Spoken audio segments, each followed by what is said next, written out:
ప్రియా? ఎన్నిసార్లు కాల్ చేసినా call lift చేయట్లేదు.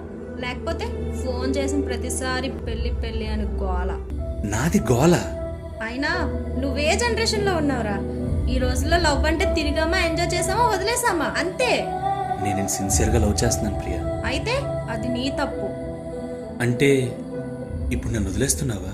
ఇంతకన్నా క్లారిటీగా చెప్పాలా? Good bye.